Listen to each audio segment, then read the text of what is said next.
That's how I'm going to make my impact in the world. It's not about interpreting your P&L. It's not about making recommendations on your balance sheet. It's going to be how many people, thanks to my work and the owner's work, are going to have a livelihood today. Welcome to the My Future Business Show, where we get you in front of your best audience and keep you there. Not only are we interviewing the biggest names in business to help you become even more successful, we're inviting you to book your spot on the show to help you grow your business. So at the end of the call, make sure you fill in the interview application form at myfuturebusiness.com/interviews. Hello and welcome back to the show. My name's Rick. I'm happy to have you here, more than happy to have you here, over the moon to have you here, and thank you very much for all of your support over the time. I'm reading all the feedback and it never fails to impress me just how far we've come with the show and just how many amazing people we've had with us, and today's going to be no different because I'm on the line with the wonderful Diana Miret. Welcome to the show, Diana. Hi, Rick. How are you? It's good to be here. Yes, wonderful to have you back. In fact, now we spoke late, I think it was November 2020. Wow. Yes, it is. Yeah. 2 years. Oh. Oh my gosh. It's one of those situations where you blink and you miss it. You said it.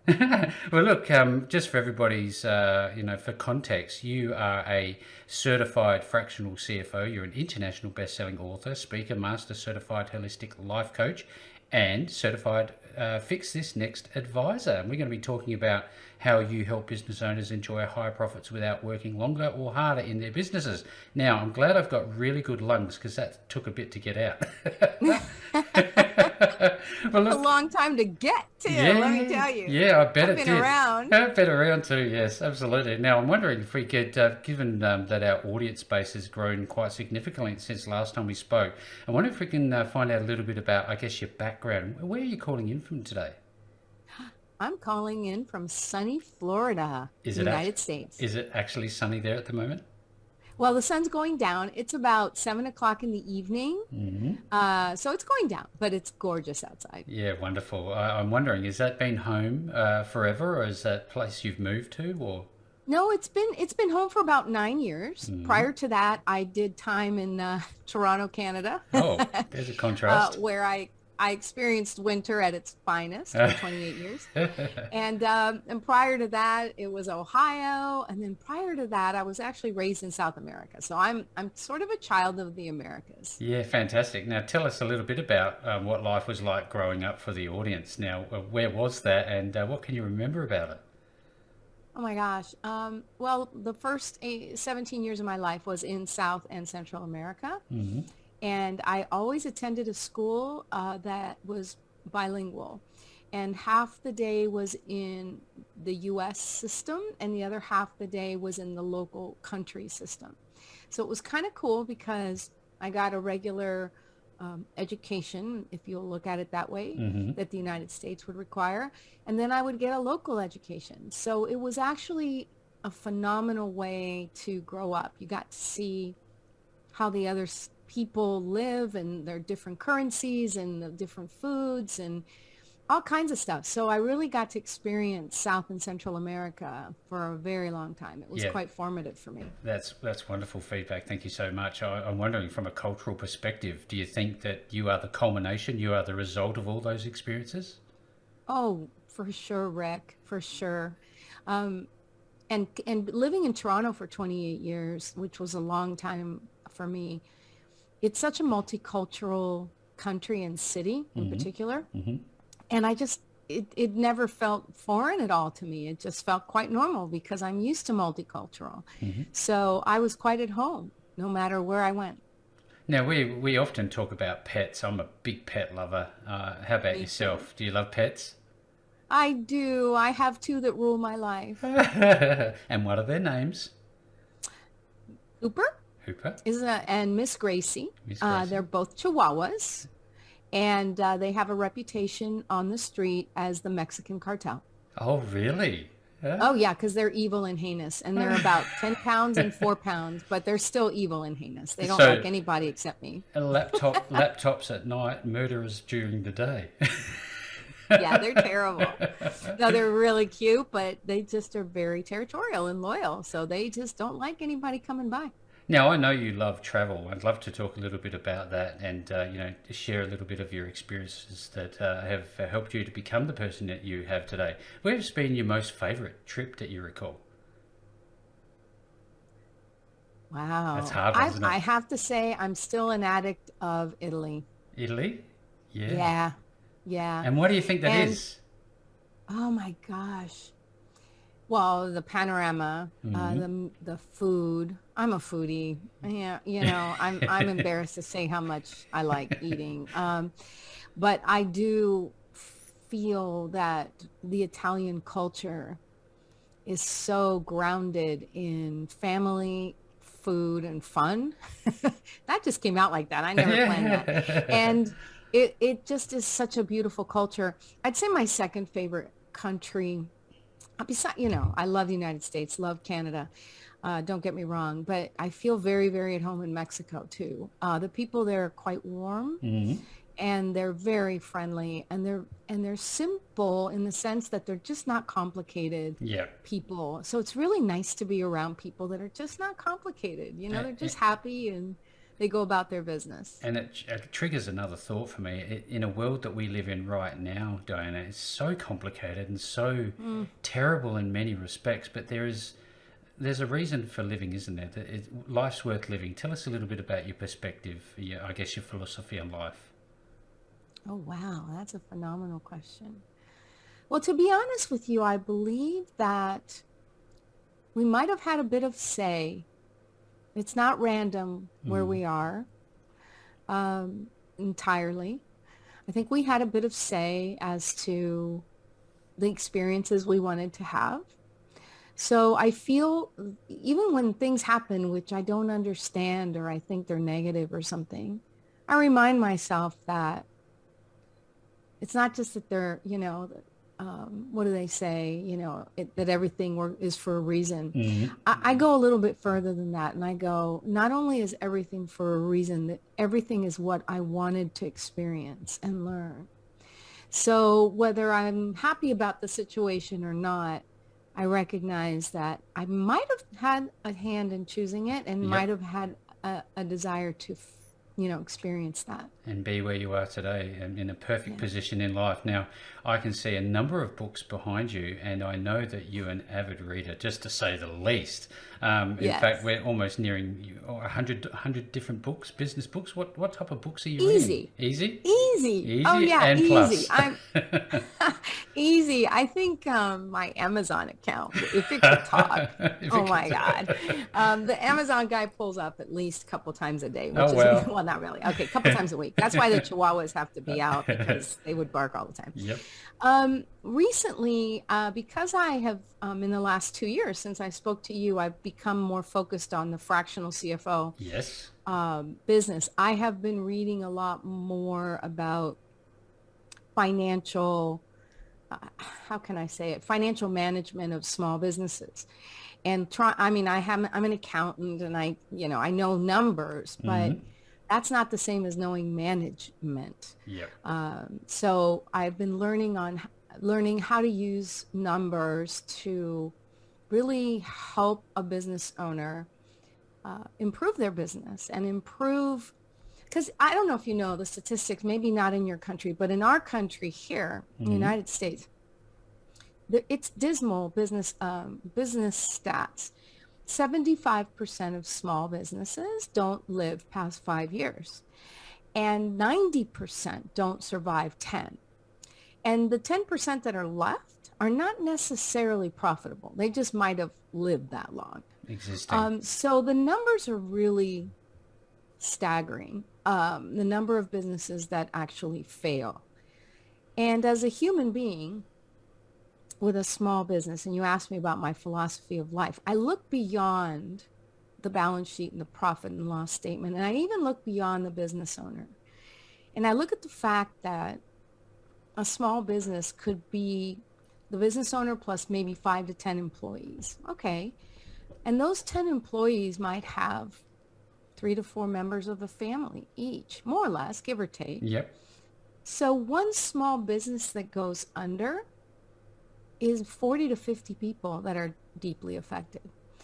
And Then it's, of course, the customer who can no longer buy the product or service. Of course, that's also an impact. But I think about the 40 and 50 people that'll have to find a job or have to find another way of making a living or may have to go through a rough financial patch because that business didn't survive. Yeah.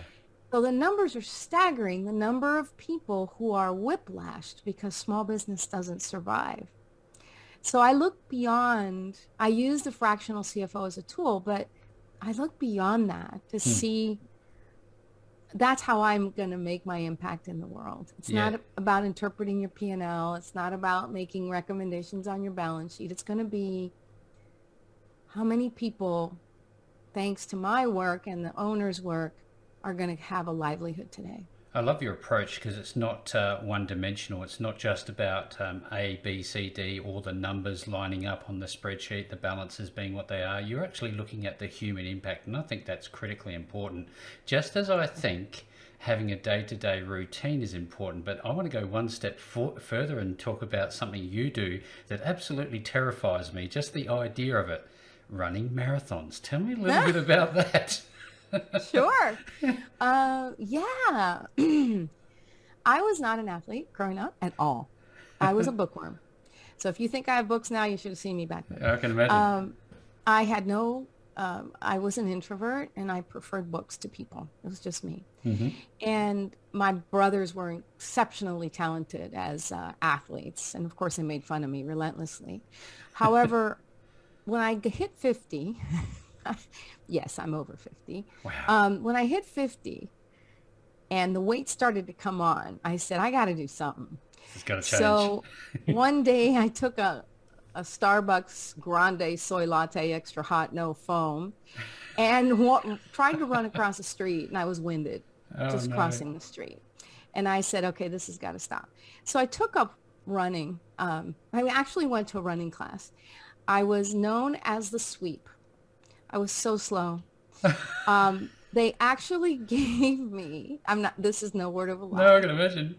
They gave me a headlamp and because they knew that I would be coming in after dark and I would be the last one in. No joke. That's a bit cruel. It was what it was, right? So I just said, I'm not fast, obviously, but I seem to have this thing like endurance. I'm like, well, let me try. So I decided to set a goal for myself, and I thought, maybe I'll run a marathon. Not having a clue. My first question when I signed up was, just tell me how many miles is that again? 26.2. Okay. I had run 1 mile at that point. And I was like, oh my God, what have I done? But I trained and I did the first one. Actually, I ran a half marathon on Saturday and a full on Sunday back to back. Yeah. That was insane. That's called the Goofy here in Orlando, Disney. Okay, yeah, wow. Anyway, I ran that thing, and I hated most of it, like most marathon runners do. However, the feeling you have when you cross that line and you have dealt with your demons, literally, because all of them come up. Why am I here? What am I doing? I need to quit. What is wrong with you? Etc. When you cross that finish line, you never look at yourself the same way again. Same way again. So I became addicted to that feeling. Yeah, the adrenaline rush. I don't know if it's adrenaline, but of course it had some adrenaline to it, but Rick, I got to tell you, having never been an athlete, just the fact that I finished made me proud of myself in a way that that's awesome. Nothing else did. You can't compare so it. I went on to sign up for another one and another one. And then I decided I'm only going to run the big ones and I'm going to run the international ones. Because, why do you want to run a marathon locally where it's boring? No. So my last one was in Paris. I ran the Paris Marathon. Wow. And that was fabulous. Come on, right? If you're going to run 26.2 miles and be in pain, that's the one you got to run, right? Yeah. So I've run all the big ones, New York, Chicago, Boston. I'm impressed. And I'll tell you, can I just share just a very quick experience I had? Sure. I ran a half marathon And Way to go. I remember, and this was some years ago, and I did it with my wife, and it was part of their business thing, and I did it, and I had to train for it because I was unfit at the time. Of course, you don't have to train. And I remember the feeling, like you talk about going across the line. I actually collapsed. My legs Yeah, disappeared. yeah, Is they that do. normal? Because Yes. I had to sit down and they had to rush over and say, here's some electrolyte drinks, you'll be fine. And I thought, oh my God, my legs have disappeared. Yes, yes. You actually, the human body is not really meant to run those distances. If you study the physiology of the human, we're actually not meant, because of the amount of energy that we can store in our stomach and in our liver. We can actually not run those distances. So you are actually probably in the last mile or two or longer, you're running on pure adrenaline. And Yeah. so when you cross that line and you let go, So yeah, that's your what body's happened. like, okay, remember me? I never, I quit about 5 miles back. I never got the explanation, and now I have it. Thank you very much. Now I Yeah. wonder if it's probably a good dovetail question, given I guess what you've learned about yourself as a in sports now, or running marathons. How does that translate into business? Have you seen a different side of you as a result of that? Yeah. Yeah. Two ways. Running a small business is an endurance sport. It's not, they say, oh, it's a marathon, not a sprint. Okay, I actually do understand what that word means. Mm-hmm. And just like you hit the wall in a run, you hit the wall several times in a small business, or you can hit it a lot. The other thing that I find that's quite similar is when you're hitting that wall and things aren't going the way you would like them to, you've got to pull from somewhere inside of you because it ain't easy. The entrepreneurial journey is not easy and it's not linear. We'd all like to think that, oh, year over year, I'm just going to increase by 10% and yeah, whatever. It's more like Whiplash City, right? Yep. It's like being on a racetrack with go-karts. But you have to dig in deep and redecide every day to start a business, every day. Just like you have to go out on a run and decide, I am going to finish this no matter how long it takes me. So tell us a little bit about your day. We often talk about routines because there are people on the show who take a lot away from that. The feedback tells me that. So what's a day look like for you? Are you an early riser? I am an early riser, and I love, I have a planner. It's the Michael Hyatt Full Focus Planner, and I follow his system. Mm-hmm. So I have a morning ritual, and then I have a workday startup ritual, then I have a workday completion ritual, and then I have my evening ritual. And the morning ritual will begin around 6 a.m. And of course, it begins with coffee. Of Lots course. and Lots of lots coffee. and lots of coffee. One mug to go. But yeah, and I try to read a minimum of 20 pages of a business book of some kind. Sometimes I get through 5 and 16 ideas go off in my head, and sometimes I can get through more. But I try to read a business book, make some notes, and get ready mentally for the day. Yeah. And I think that's very important. I do better in the morning. In the evenings, I'm not so smart. Not so, I'm not so tired. good. A bit tired. Yes, absolutely. I'm a bit of a morning person. Now, I wonder if you have a bit of a flat day, you're woken up and you're going, regardless of this wonderful coffee that I've just consumed, I don't feel into it. What do you do to get back on the bike, as it were, and have a better day? I have a playlist of songs. I call them my anthem songs. Oh, yes. And they make me feel like a badass. Yeah, yeah. So I will turn off the Zoom, or if I'm not on camera, and I'll turn on my playlist. And they're just songs that I sometimes listen to when I'm starting a marathon as well. Like they get me like, all Get right, you here we go, pumped. here we go, here we Yeah. go. And so I play one or two of those and say, okay. And it just raises your energy. It's an energy issue, right? Yep. It just raises your energy no matter where you are. it'll bring it up a few points. And I Yeah. go, okay, I've had my anthem song. I can go. I That's can what move I forward. need. That's what I need to rock and You need a roll. playlist. Yeah, What would be absolutely. on your playlist, Uh, Rick? Tell me one I, song that would be on your playlist. um, it's actually probably not the type of music you would expect to hear from me, but I actually like Slipknot. There's some really fast paced music in their in their lineup that I really, really enjoy. And I find that when I'm, doing editing work and things like that, it keeps me on focused, on point.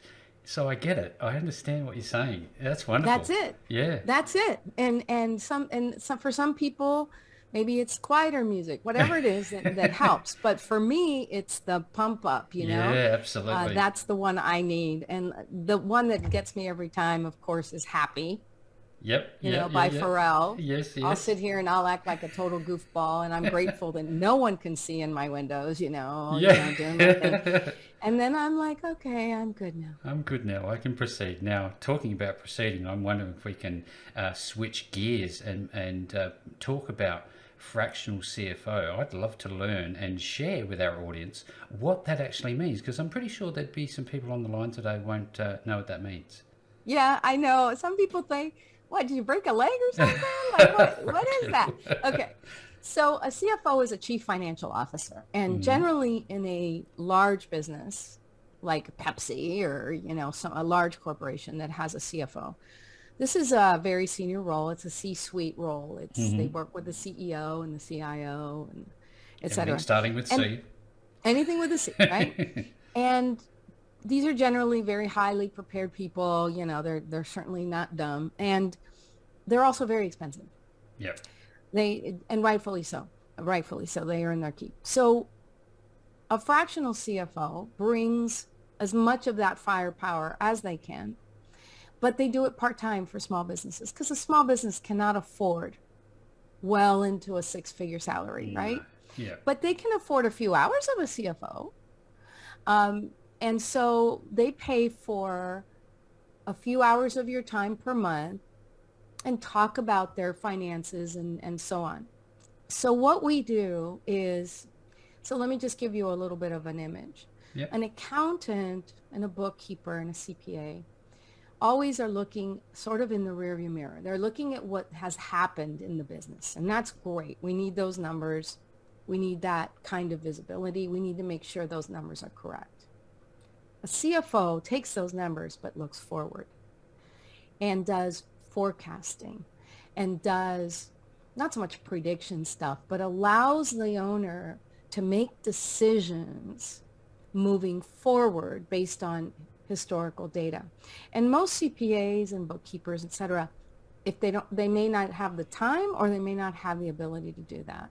So a fractional CFO fits in between in a small business, generally around under 10 million in revenues per year, usually, because once they get into the 10 million range on up, they can usually afford a CFO now on staff. But before they're making that kind of money, they can't afford a full-time CFO. Yeah. So it's like a rent a CFO. You Yep. can Yep. rent them for a Fantastic. few hours a month. That's why it's called fractional. Makes all the sense in the world now. I'm wondering also, you would build, I guess, traditional relationships inside of businesses when you're working with the largers that can earn the six-figure salaries. But when you're working with people part-time on a fractional basis, is trust and relationship building just as important? Oh my gosh, absolutely. And in fact, that's the real skill. That's the real skill. The numbers part and everything. Yeah, okay, you got to kind of know what You you're got to do doing. it. Yep. But what's not said, what are the wishes and the dreams and the hopes of the business owner and maybe one or two of his key staff? You got to get behind that, and you can't just look at numbers to see that. So you have to really connect with that business owner. And here's the other difference. A bookkeeper and a CPA. Okay, here's a saying for you. Who's more devoted to your breakfast? The chicken or the pig? It's a question I've never heard before. I don't know. Okay. Well, the chicken lays an egg and moves on, right? Yep. The pig died to be on your plate. Oh, yep. So the pig is committed to you. He's Okay. in for the long run. He's in for the long run. He has no choice, right? So I try not to be a chicken with my clients. I try to be the pig, so to speak. That's why I Yeah. have piggy banks behind me. Yes, There's yes. my, I you see see one. my shiny piggy I bank? can just see his eyes peeking over the top of the chair. Oh my gosh, he's like the Oscar of piggies. I'll have to show him to you because I deserve it, an Oscar in terms of piggies. But I try to be the pig on the plate. I try to be vested. I try to really get into the business owner's desires. And I don't ask, oh, what was your profit margin last week? I don't know. I get into what were you thinking when you started this business? What was your hope? What was Yeah. your goal? What was your dream? What did you think you wanted to accomplish? And how can we get back there? Because I can assure you the entrepreneurial journey has probably kicked the crap out of them. Mm-hmm. And they're right now just happy to get a paycheck. But I take them back and I go, what started this? And let's try to go back there. What is it going to take to get back there? And that's how I begin my work. Yeah, that's wonderful. I love that fact. This comes back to my comment earlier, Diana, about the balance and not being just about the A, B's and C's and the numbers lining up on the spreadsheets. And I guess Exactly. from that point in time, once you have a picture of your clients' dreams, aspirations and goals, can what you do actually redirect their effort such that they do start to see the finance that will allow them to live those lives? Yes, absolutely. So then my next job is to say, okay, this is where you want to go. This Mm-hmm. is where you are. So let's have, like, my number one core value is clarity, personally and professionally. You can do everything if you have it clear. If you don't have clarity, then you're kind of like stabbing around in the dark. So I give them clarity. Okay, this is where you are today. This is the good. This is the bad. This is the ugly. And this is the gap between where you are and where you want to go. So now let's put a plan in place. We got to fix the bad and the ugly Mm-hmm. and capitalize on the good and work our way to that image that you want to get to. It might be a 3-year plan. It may be a 5-year plan. It may be a 5-week plan. It all depends on where they are and what they want to do. Which is very individual, very tailored to that specific client, which is great, I think, as well. Now, on the literature that I have access to, you talk about ignorance not being bliss, and it's expensive, and you tie that to your plan to profit system. I'm wondering if you can explain, I guess, that opening statement and the system itself. Sure. Thank you for allowing me to do that.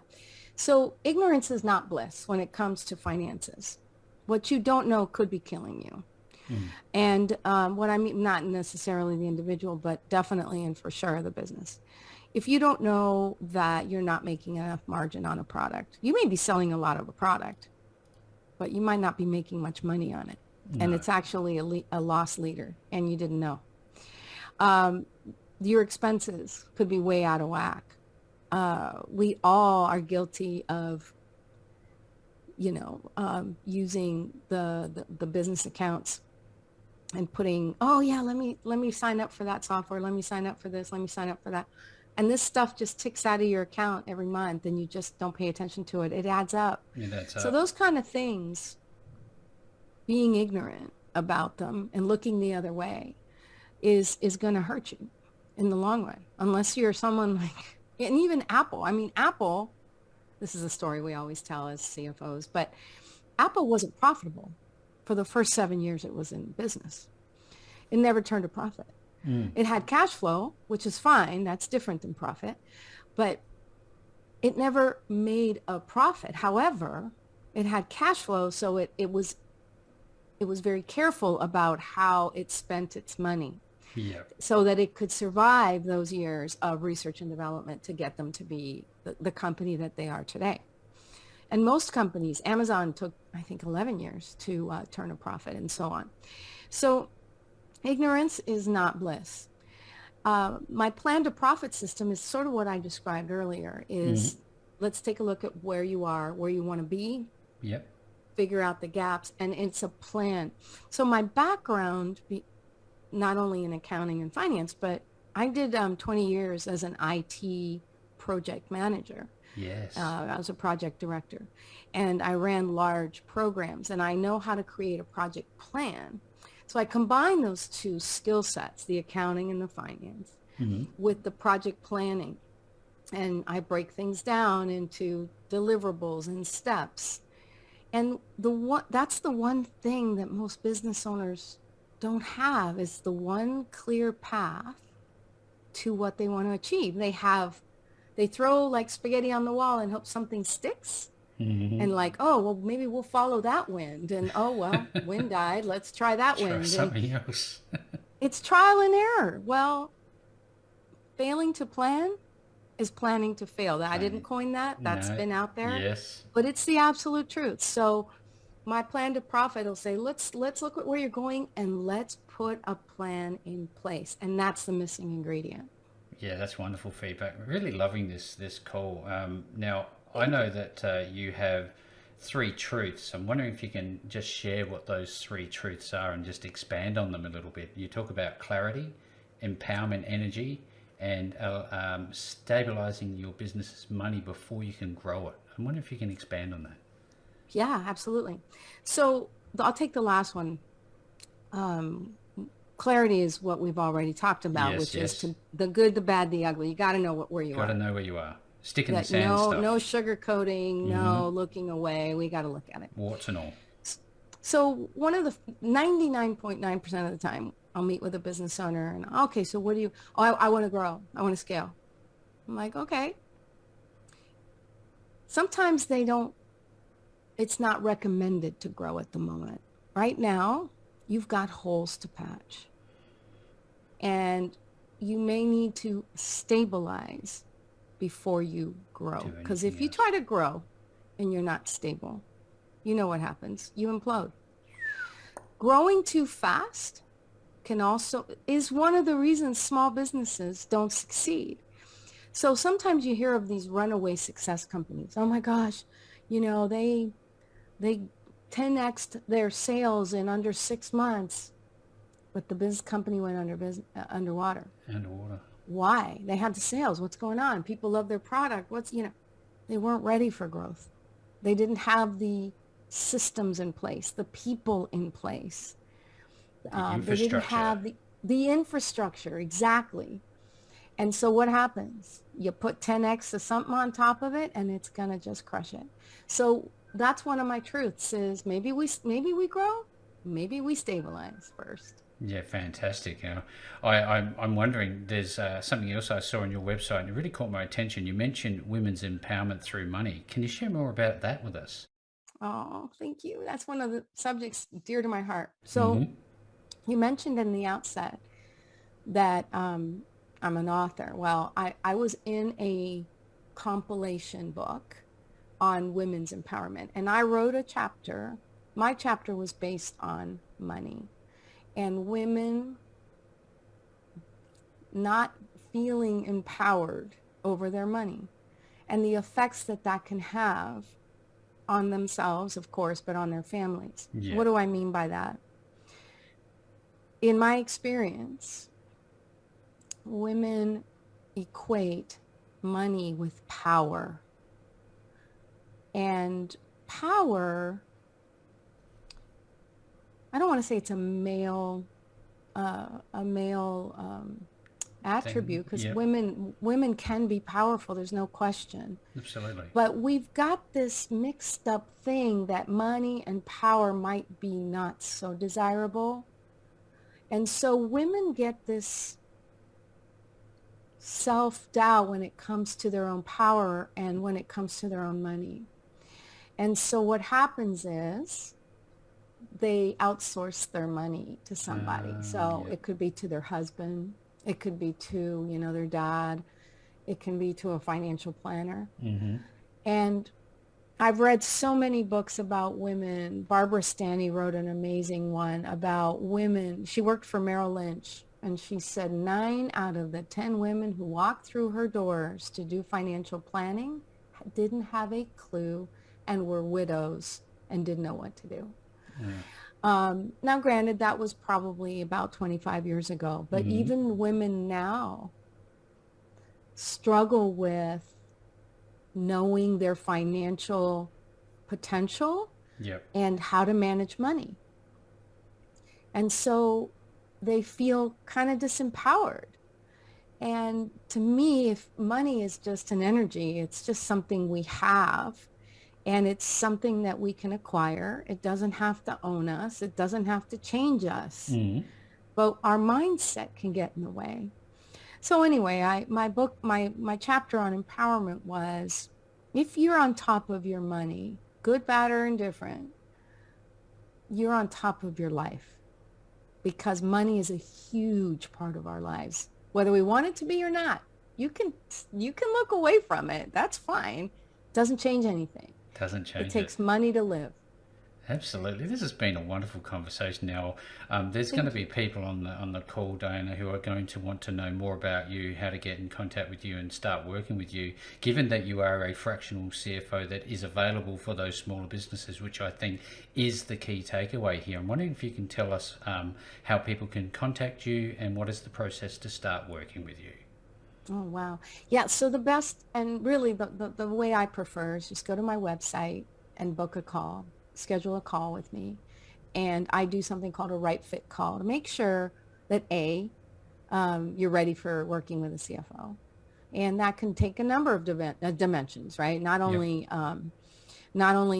do you want the desire to fix your financial situation, but also you have to be able to pay for it. So there has to be a good fit. I don't work for free. No. Again, women's empowerment and money. Yes, I have to model it, right? Of course. So, so the best way to get a hold of me is dianamiret.com, and ask for a call, and then we'll take it from there. Fantastic, Diana. Thank you so very much. Now, everybody's on the Rick, call it's today. been a pleasure. There's a lot to take in here. This is just tapping away at the tip of the iceberg, as you could suggest. So if you are interested in learning more and working with Diana, dianamiret.com, you will find that link back to Diana and all of her wonderful work. There's lots of great content to be found on her website. No matter where you find this post, you will find the links back to Diana and her wonderful work. And with that being said, Diana, again, what a great call. Thank you so very much for joining me on the show. Rick, you honor me with your time and presence. Thank you. Thanks for joining us today. If you enjoyed the call, then make sure to subscribe, leave a comment, share us with your friends, and book your spot on the show at myfuturebusiness.com/interviews. And if you're looking for solutions that will help grow your business, then visit myfuturebusiness.com/shop.